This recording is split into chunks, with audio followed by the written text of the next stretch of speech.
scenes to manipulate humanity, and it has worked, until now. It's very easy for any system of thought, religious or otherwise, that comes along.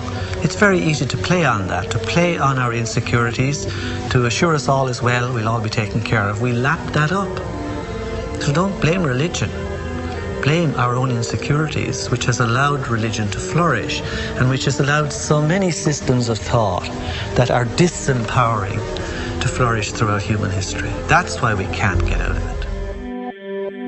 Ron Sakeley, Department Chairman, Chemistry, University of California, Berkeley, showed that DNA acts as an antenna for cellular upregulation. The primary function they taught us about what DNA is about. It's a receiver and transmitter of photons, light and phonon sound. For what? Cellular upregulation, meaning that their water molecules, the pyramid power around the DNA spiral energizing strands, are taking in the spiritual energy of love vibrations and then sending it out for manifesting, precipitating in a quantum field, the physical matter of the body.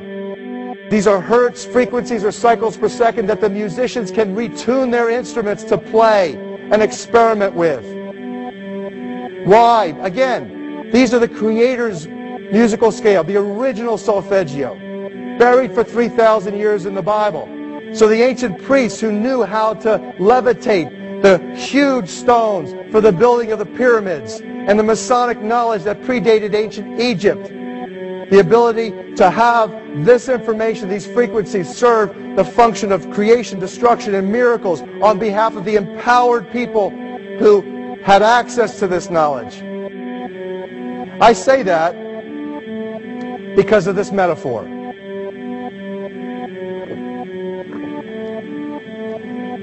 This is the difference between the power of our Creator and anything else, particularly evil.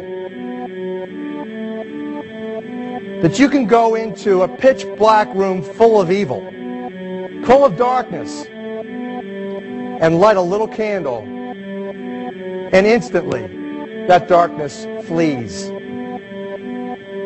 But you can't do the opposite.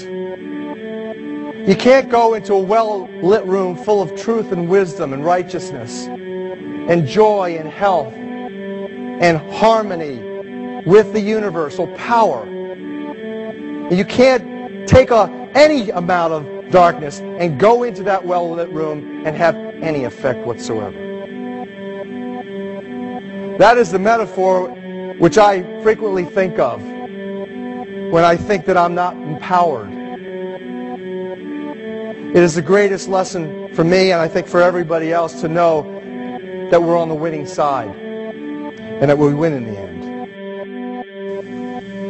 As you are watching this, understand that it is not a fight to be fought. It is not a war to be waged. No gun rights have to be exercised. Not a finger has to be lifted. Most people wonder how one person can make a difference. They ask that if all this is so simple and this information is available, why hasn't someone else conquered their fears and changed the world for everyone else? This is the most difficult and beautiful conundrum to our lives. Your reality affects you and only you. Your curiosity has led you to this genre of information to serve a very specific purpose in your life. To understand visually how the universe is truly a hologram, a math professor at Yale University developed the formula that is plugged into a computer program. Named after him, the Mandelbrot set shows a seemingly disorganized pattern. But no matter how far you zoom into the design, you will always find the same pattern within the whole pattern. Each fractal, broken down infinitely, will always reflect the whole.